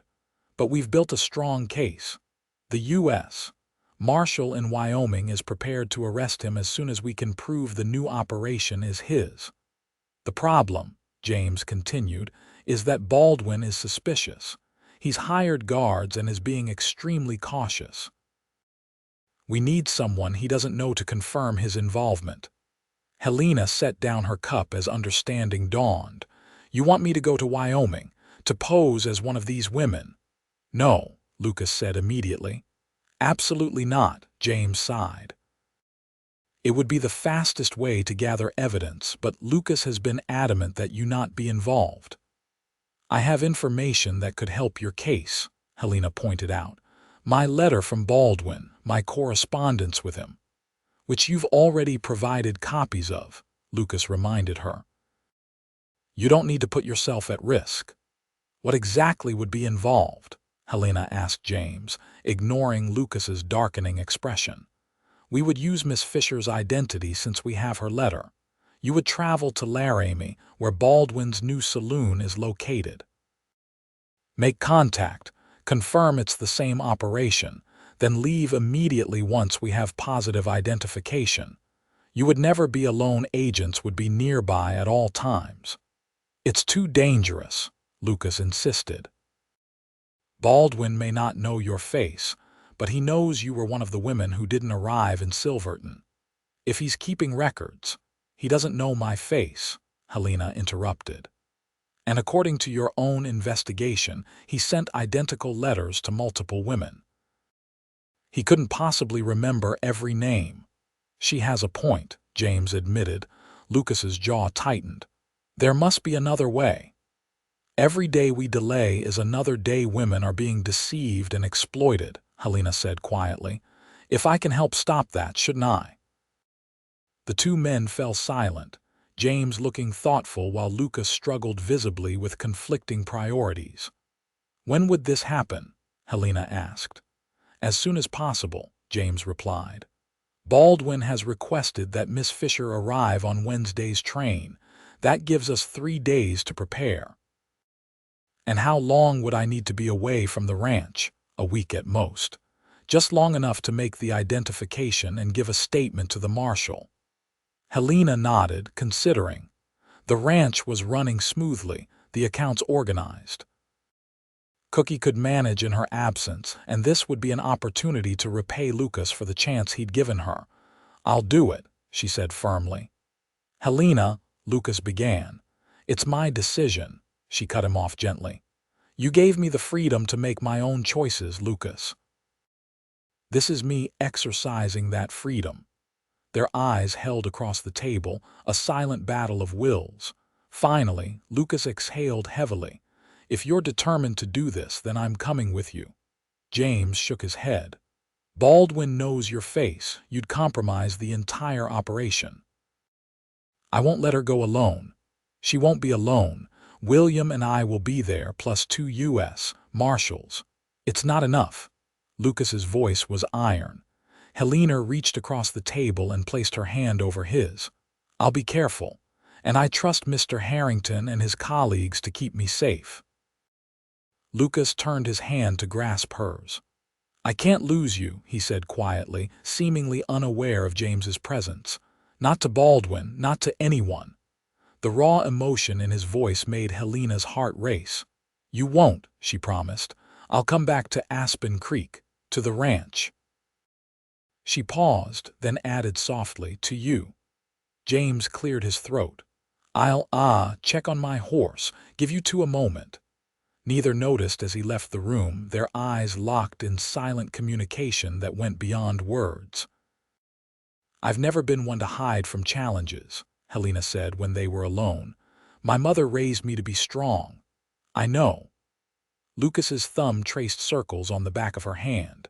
"It's one of the things I admire most about you, but this isn't just about strength, Helena. Baldwin is dangerous. The men he associates with are worse. All the more reason to stop him." Lucas sighed, recognizing the determination in her eyes. "If you're set on this, we need to establish some rules. You'll carry the Derringer at all times. You'll meet Baldwin only in public places. If anything seems wrong, anything at all, you leave immediately." "I agree to all of that," Helena said solemnly. "And when it's over, when you're safe." He hesitated. "We need to talk about us, about what's happening between us." Helena's breath caught. "Yes," she whispered. "We do." Lucas lifted her hand and pressed a gentle kiss to her knuckles. "Be careful, Helena Winters. You've become far too important to me." The preparations for Helena's journey to Laramie consumed the next 2 days. James briefed her extensively on Baldwin's operation, showing her photographs of the man and his known associates. They rehearsed her story. She was Caroline Fisher from St. Louis, orphaned, and seeking a new start in the West. Lucas remained opposed to the plan, but channeled his concern into practical assistance. He helped Helena select appropriate clothing for her role, insisted on additional target practice with the Derringer, and made arrangements for the ranch to run smoothly in their absence. "I still don't understand why you're going," Helena said as they sat on her cabin porch the evening before her departure. "James said it could compromise the operation." "I won't be part of the official investigation," Lucas explained. "I'll be in Laramie on private business, staying at a different hotel, keeping my distance, but I'll be there if you need me." The thought comforted her more than she wanted to admit. "Thank you." They sat in companionable silence for a while, watching the sunset paint the mountains in brilliant orange and pink. The familiar sounds of the ranch at evening surrounded them, men's voices from the bunkhouse, horses in the corral, the gentle rustle of aspen leaves in the breeze. "I'll miss this," Helena said softly. "It will be here when you return," Lucas assured her. "Everything will be just as you left it." But would it? Helena wondered. Something fundamental was changing between them, had been changing since that moment at the Denver train station. Whatever happened in Laramie, they couldn't go back to being simply employer and employee. "Lucas," she began, uncertain how to express the tangle of emotions in her heart. "I know," he said, seeming to understand without words. "When this is over, Helena, when you're safe, then we'll figure it out together." She nodded, accepting the wisdom of postponing such a conversation until after the dangerous task ahead. Yet she couldn't help reaching for his hand, needing the connection, the reassurance of his strength. Their fingers interlaced naturally, and they remained that way as darkness fell over Aspen Creek, each lost in thoughts of what might lie ahead. The journey to Laramie began early the next morning. Helena traveled with James on the regular stagecoach, while Lucas departed separately on horseback, taking a different route to avoid being connected to them.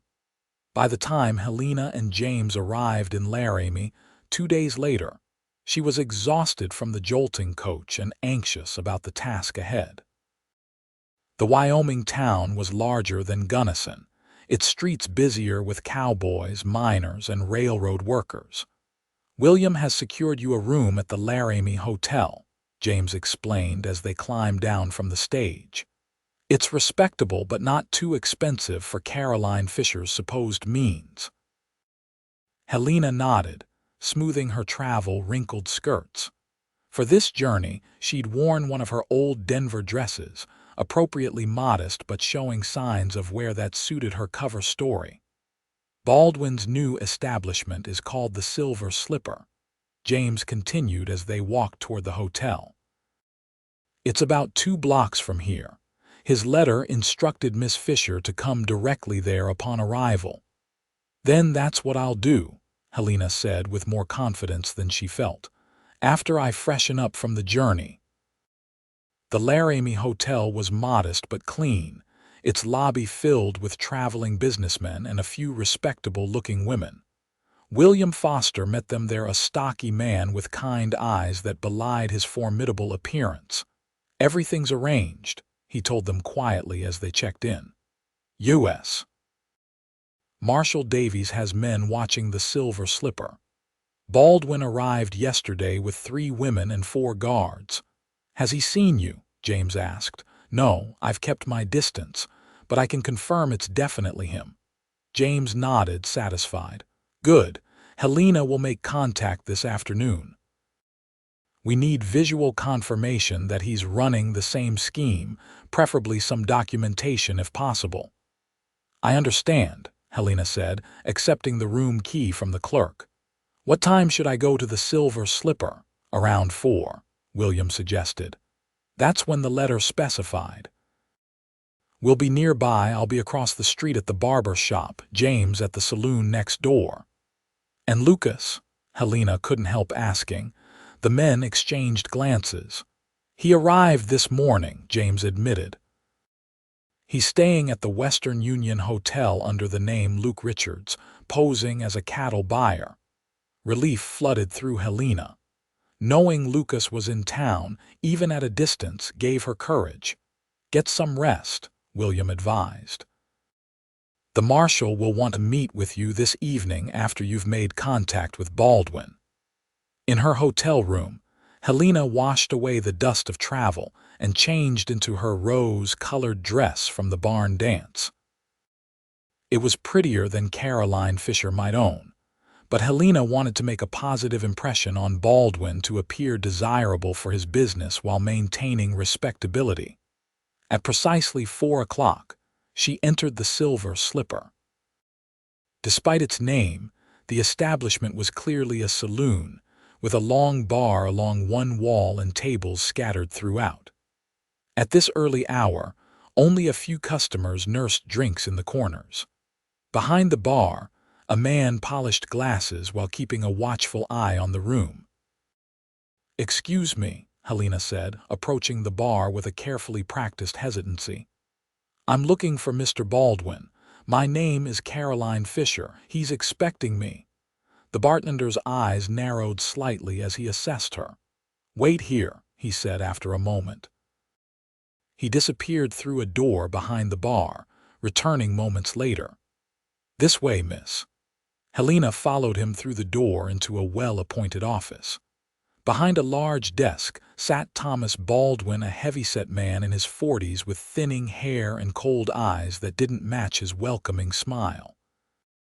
"Miss Fisher, how delightful to meet you at last." He rose, extending his hand. "Your journey from St. Louis wasn't too taxing, I hope?" "It was long but manageable," Helena replied, shaking his hand briefly. "Thank you for the opportunity, Mr. Baldwin. Your letter was most generous." "Please sit down." He gestured to a chair before his desk. "Can I offer you refreshment? Tea, perhaps, or something stronger after your travels? Tea would be lovely, thank you." Baldwin nodded to the bartender, who left to fetch the drink. When they were alone, Baldwin leaned forward, his smile becoming more calculated. "Now, Miss Fisher, your letter mentioned experience with bookkeeping. That's quite valuable in my business." "My father was an accountant," Helena explained, sticking to the story she and James had crafted.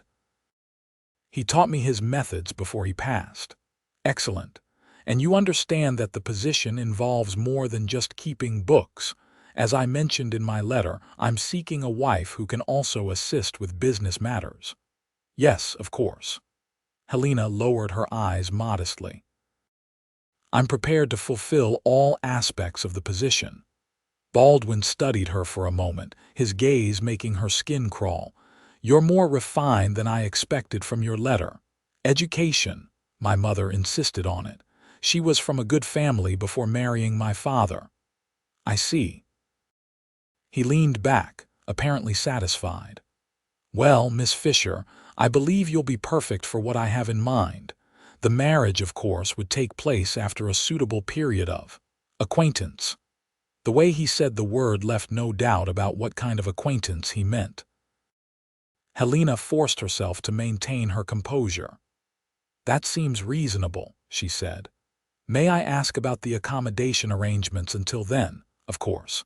Several of my employees share a house near here. All ladies, I assure you, you'll have your own room. The bartender returned with tea, providing Helena a moment to gather her thoughts. As she sipped the overly sweet brew, she noticed a ledger on Baldwin's desk, partially covered by other papers but with names visible on the exposed page. When would you like me to begin work? She asked, setting down her cup. Tomorrow, if that suits. I'll have someone show you the bookkeeping system. Baldwin smiled, revealing yellowed teeth. Tonight, however, I'd like you to join me for dinner, to discuss the position further.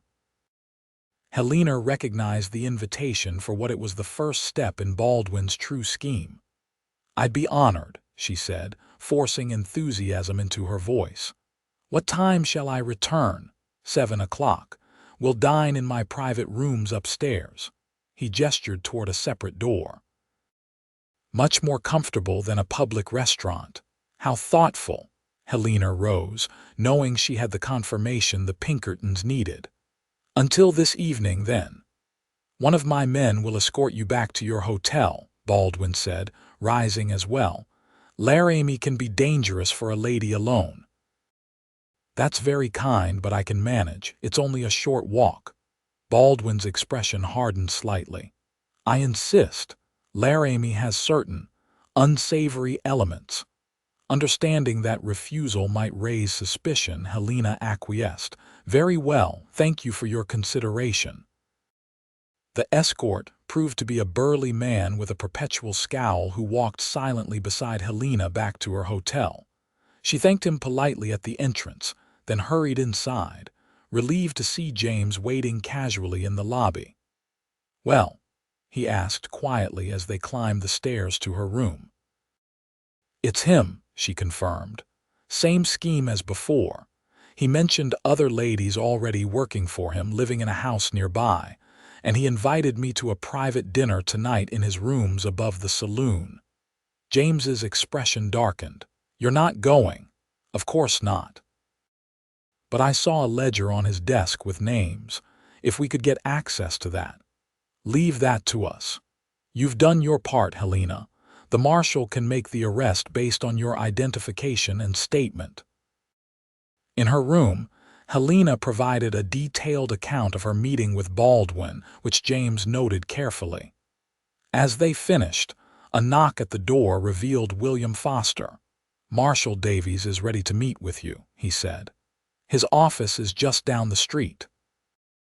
Helena followed the two Pinkerton agents to the marshal's office, a sturdy brick building in the center of town. Inside, U.S.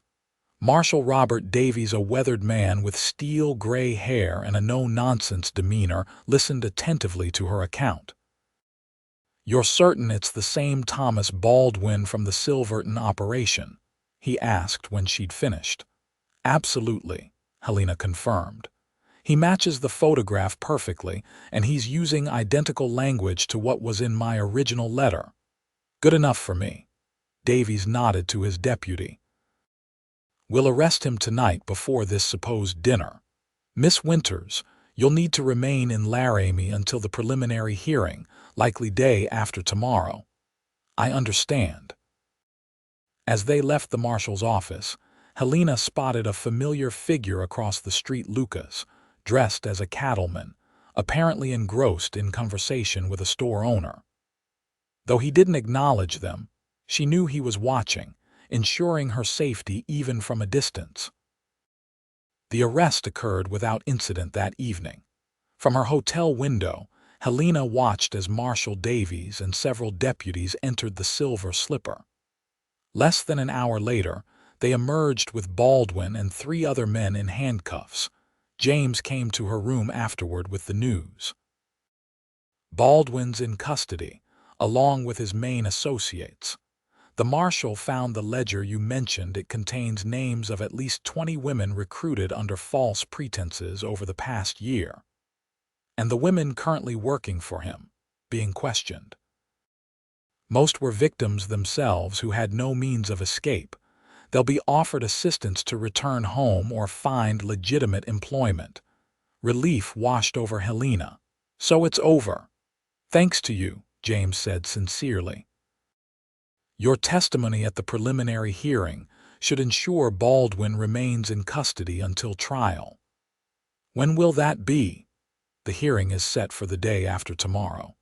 If the judge finds sufficient evidence, Baldwin will be held for trial in federal court, probably in Cheyenne next month. Helena nodded, suddenly exhausted now that the tension of the day was releasing its hold. What happens now? You stay in the hotel, keep a low profile until the hearing. William and I will be nearby if you need anything. James hesitated. Lucas asked me to give you a message. He says to keep your door locked and your derringer close just in case. Helena smiled at the typical Lucas advice. Tell him I will. After James left, Helena sat by the window, watching the now quiet street below. The danger was past. Baldwin was in custody, yet she felt strangely unsettled. Perhaps it was the delayed reaction to the stress of confronting a man who trafficked in women's desperation. Or perhaps it was knowing that Lucas was somewhere in this same town, purposely keeping his distance to protect the operation. She missed him, she realized. Missed his steady presence, his quiet strength, the way his eyes crinkled when he smiled. In the short time since that fateful day at the Denver train station, Lucas Reeves had become essential to her happiness in a way no one ever had before. Helena slept fitfully that night, waking often to unfamiliar noises in the hotel. By morning, she was restless and eager for the hearing to be done so they could return to Aspen Creek. A note arrived with her breakfast tray. All remained secure. Preliminary hearing moved to this afternoon, 2 p.m. Will escort you to courthouse at 1:30. J.H. The hours crawled by as Helena waited in her room, alternately reading the newspaper James had provided and watching the street activity below. Just before the appointed time, a knock at her door announced James's arrival. Ready? He asked as she gathered her reticule containing the derringer. More than ready, she replied. The courthouse was only a short walk from the hotel, an imposing stone building with columns flanking the entrance. Inside, the courtroom was already filling with spectators, townspeople curious about the case that had resulted in a midnight arrest at one of Laramie's newest establishments. Helena was led to a seat near the front, James beside her. William Foster entered separately, positioning himself near the door where he could observe the entire room. Of Lucas, there was no sign, though Helena scanned the crowd carefully. The proceedings began promptly at 2 o'clock with the entrance of Judge Harmon, a stern-faced man with bushy white sideburns. Baldwin and his associates were brought in from a side door, all wearing prison clothing and handcuffs. Baldwin's eyes widened when he spotted Helena, recognition and then fury crossing his face. "You're not Caroline Fisher," he spat. "You're working with them." "Silence in the court," the bailiff ordered. The hearing proceeded with Marshal Davies presenting the evidence against Baldwin. Helena's testimony about his recruitment tactics. The ledger found in his office containing names and fees collected from women. and statements from the women found working at the Silver Slipper. When Helena took the stand, she spoke clearly and confidently, explaining how she had received Baldwin's letter in Denver and later learned of his true intentions. She described their meeting in Laramie and his invitation to a private dinner in his rooms. Baldwin's lawyer, a sharp-eyed man in an expensive suit, attempted to discredit her testimony during cross-examination. "Miss Winters, you admit to deceiving my client about your identity. Why should the court believe anything else you say?" "I used a false name because Mr. Baldwin was already suspicious after his Silverton operation was exposed," Helena replied evenly. "But every other detail of our interaction is exactly as I've testified. And you're currently employed by Lucas Reeves, a Pinkerton detective who has been pursuing my client for months." "Is that correct? I am employed as the manager of Mr. Reeves's ranch.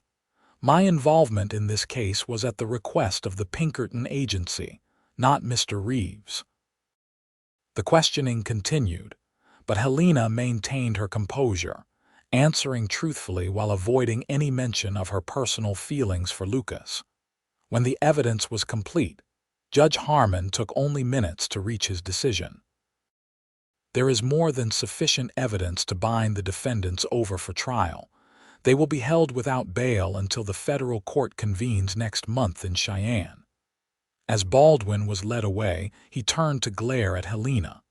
"This isn't over," he hissed. "Not for you or Reeves." A chill ran down Helena's spine, but she kept her expression neutral, refusing to show fear. Only when Baldwin had been removed from the courtroom did she release the breath she'd been holding. "You did well," James said as they left the courthouse. "The judge was impressed by your testimony." "Thank you. When can we return to Aspen Creek?" "Tomorrow morning. I've arranged for a private coach to take us as far as the territorial border. From there, we'll connect with the regular stage to Gunnison." "And Lucas, already making arrangements." "He'll meet us at the stage depot at 7 tomorrow."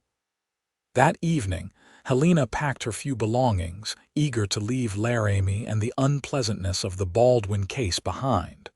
Her part was done. Now she could return to the ranch and the new life she was building there, and to Lucas. The thought of seeing him again, of finally having the conversation they'd postponed, sent both anticipation and nervousness coursing through her. A soft knock at her door interrupted her thoughts. Cautiously, she approached. "Who is it?" "It's me," came Lucas's low voice. Helena quickly unlocked the door, opening it to find Lucas standing in the hallway, his expression a mixture of concern and relief. "You shouldn't be here," she whispered, even as she stepped back to let him enter. "Baldwin's associates are all in custody," he finished, closing the door behind him. "The marshal confirmed it an hour ago." Now that he was here, Helena didn't know what to say. She'd imagined their reunion differently back at Aspen Creek, away from the tension of the Baldwin case. "You were magnificent today," Lucas said, breaking the silence. "Your testimony was clear, unshakable." "I simply told the truth, with courage and dignity." He took a step closer. "I've been so worried about you, Helena, watching from a distance, unable to protect you if something went wrong." "I was never in real danger," she assured him. "James and William were nearby the entire time. Baldwin threatened you in the courtroom." Empty words from a desperate man. Lucas shook his head, a smile tugging at his lips despite his concern. "Always so brave." "From the moment I met you, standing on that train platform ready to face an unknown future rather than surrender to circumstances."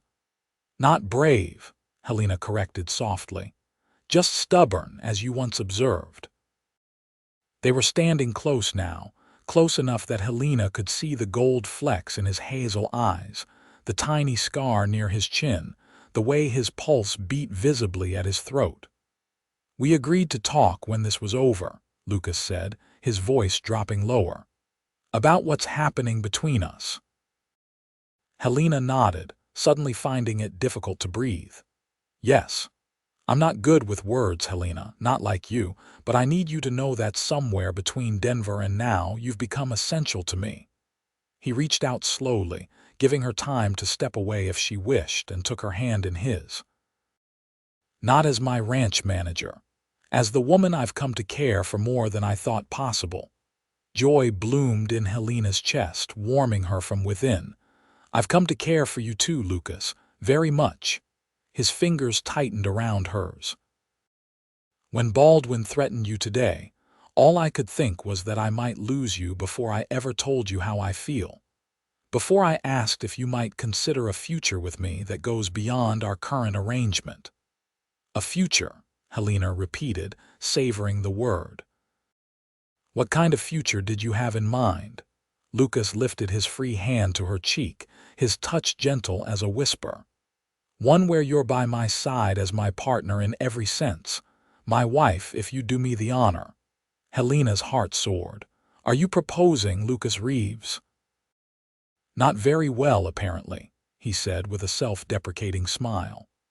I should have waited, done this properly at Aspen Creek with a ring, and Helena silenced him by rising on her toes and pressing her lips to his. The kiss was gentle, questioning at first, then deepening as Lucas responded, his arm encircling her waist to draw her closer. When they finally parted, both breathless, Lucas rested his forehead against hers.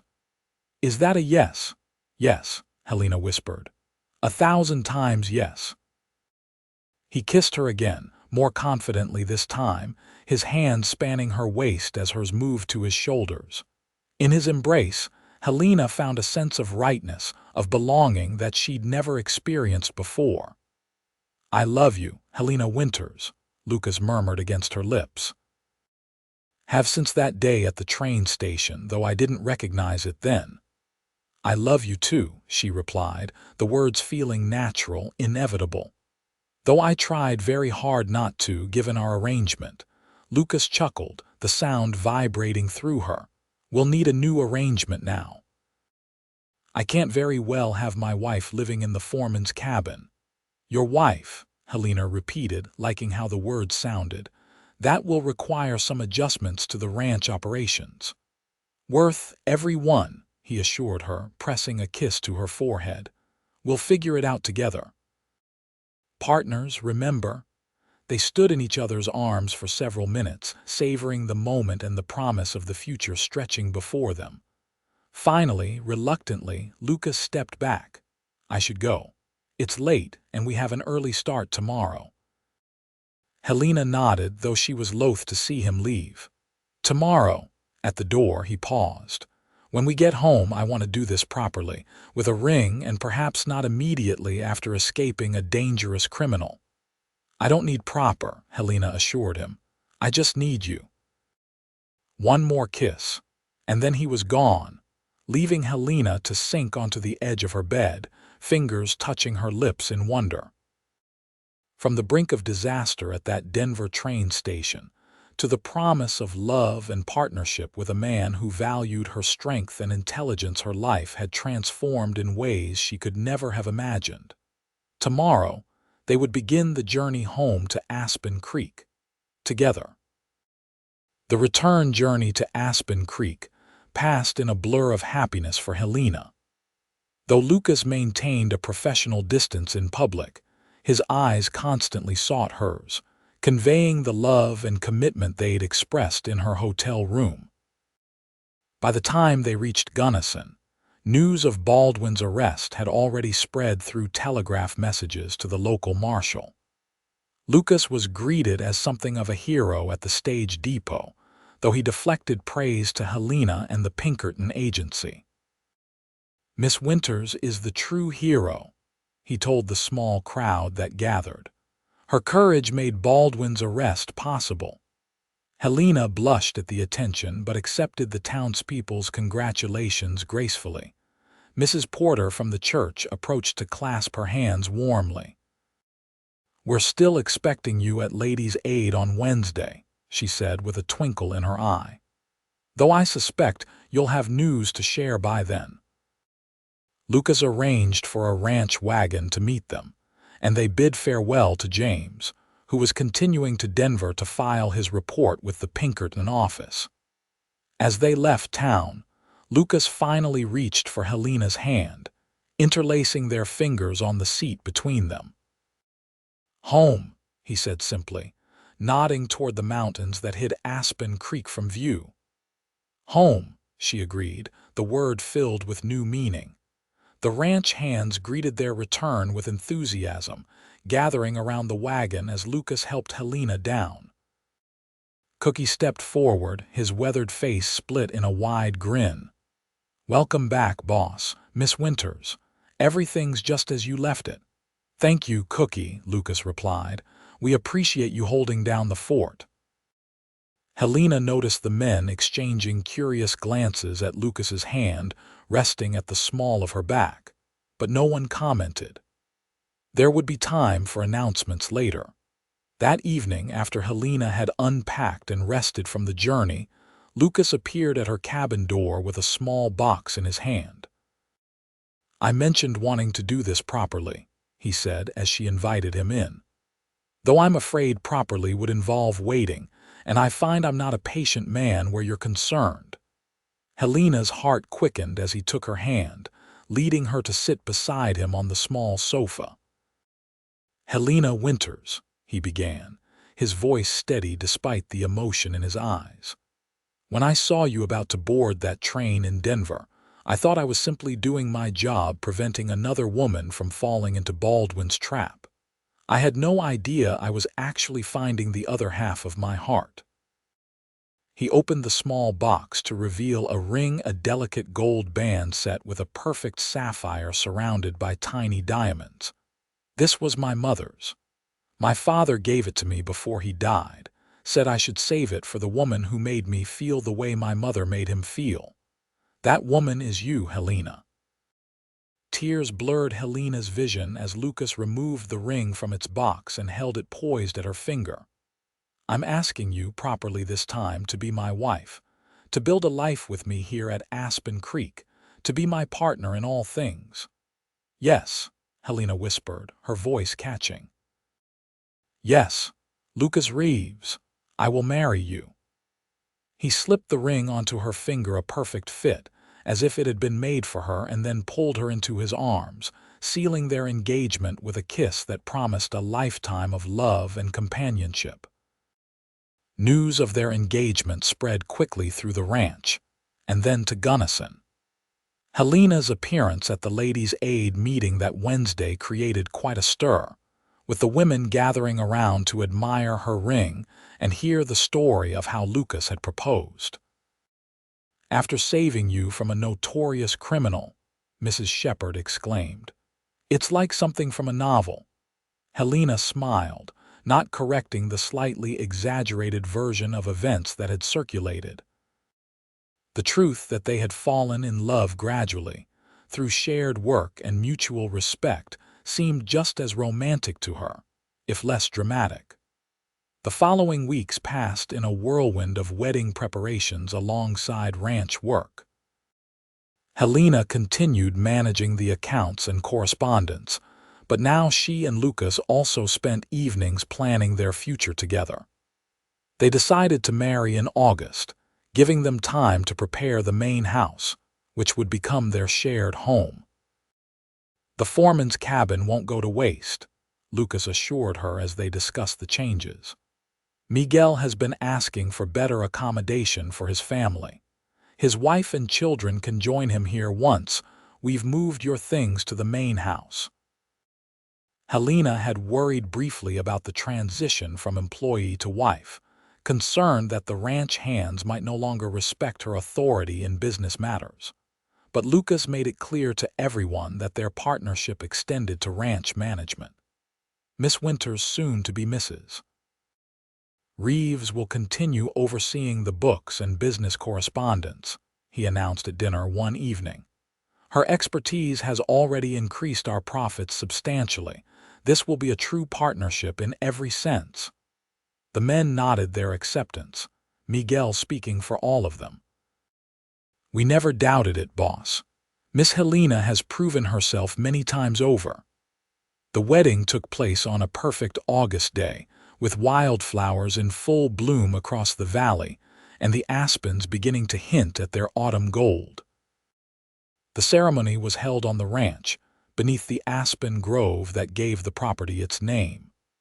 Reverend Porter from Gunnison officiated, with the entire ranch crew, neighboring ranchers, and friends from town in attendance.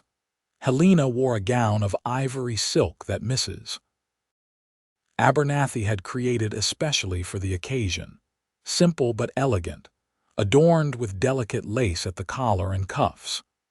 Lucas, standing tall and handsome in a new black suit, watched her approach with such love in his eyes that Helena felt tears threatening to spill. "Dearly beloved," Reverend Porter began, his voice carrying clearly through the aspen grove, "we are gathered here today to join this man and this woman in holy matrimony." The words of the ceremony washed over Helena as she stood hand in hand with Lucas, promising to love, honor, and cherish him for all the days of her life. When he placed a simple gold band alongside her engagement ring, his fingers trembled slightly, the only outward sign of the emotion she could see shining in his eyes. "I now pronounce you husband and wife," Reverend Porter concluded. "Mr. Reeves, you may kiss your bride." Lucas cupped her face gently in his hands and lowered his lips to hers in a kiss that managed to be both publicly appropriate and privately promising. When they turned to face their guests, the applause and cheers echoed through the valley. The celebration continued well into the evening, with tables set up near the main house for the wedding feast that Cookie had spent days preparing.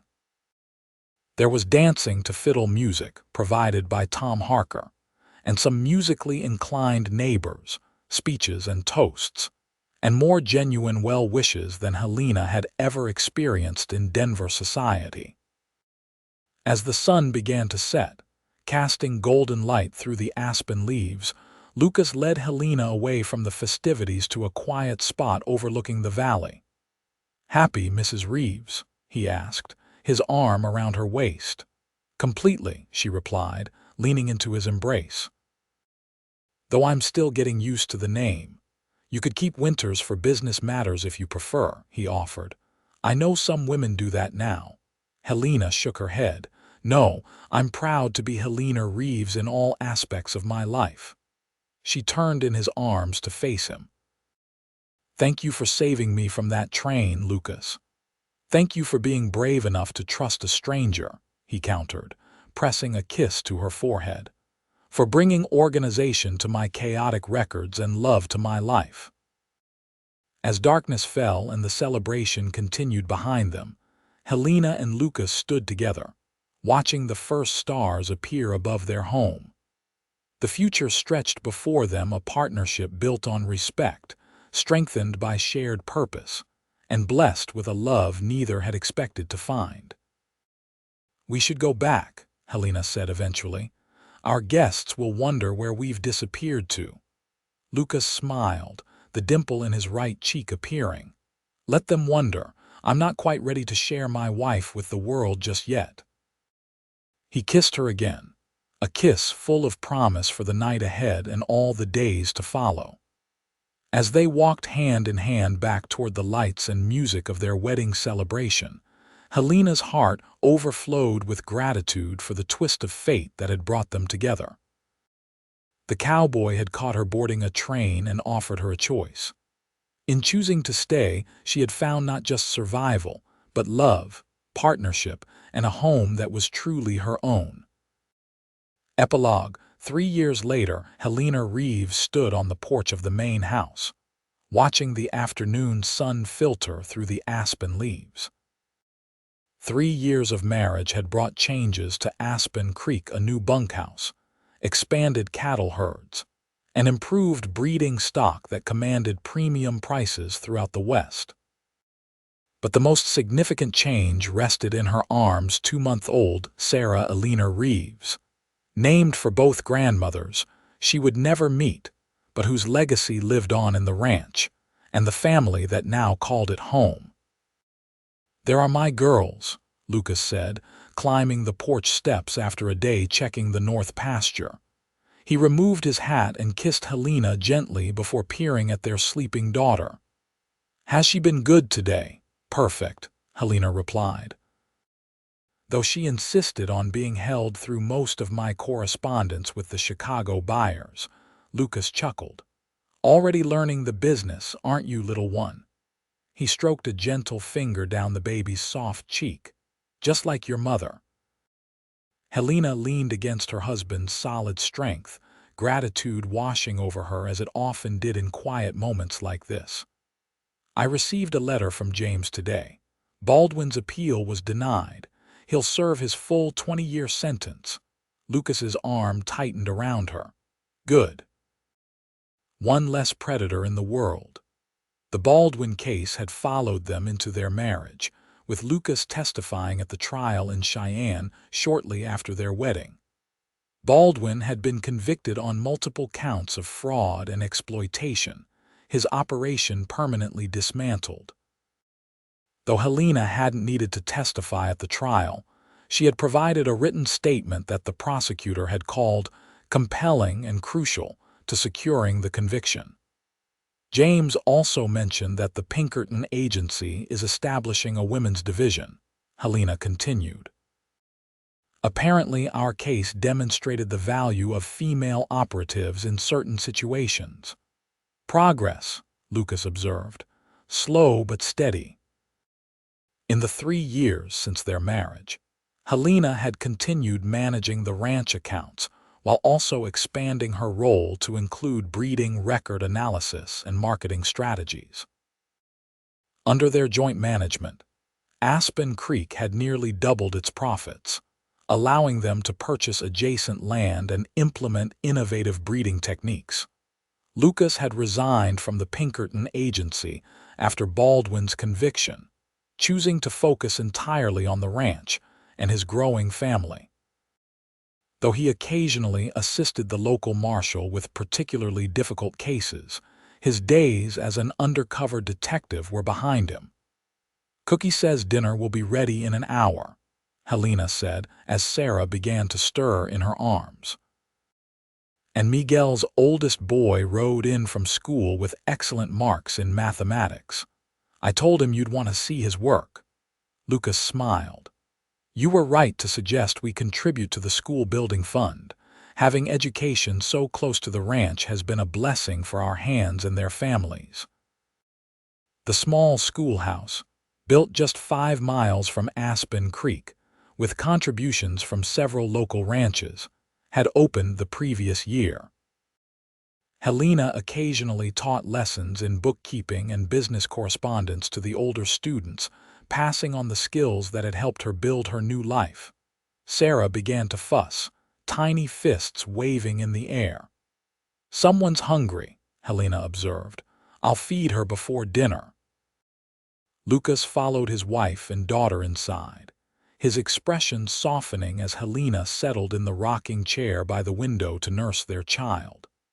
These quiet domestic moments still filled him with wonder, the family he'd never expected to have, the partnership that had transformed his life.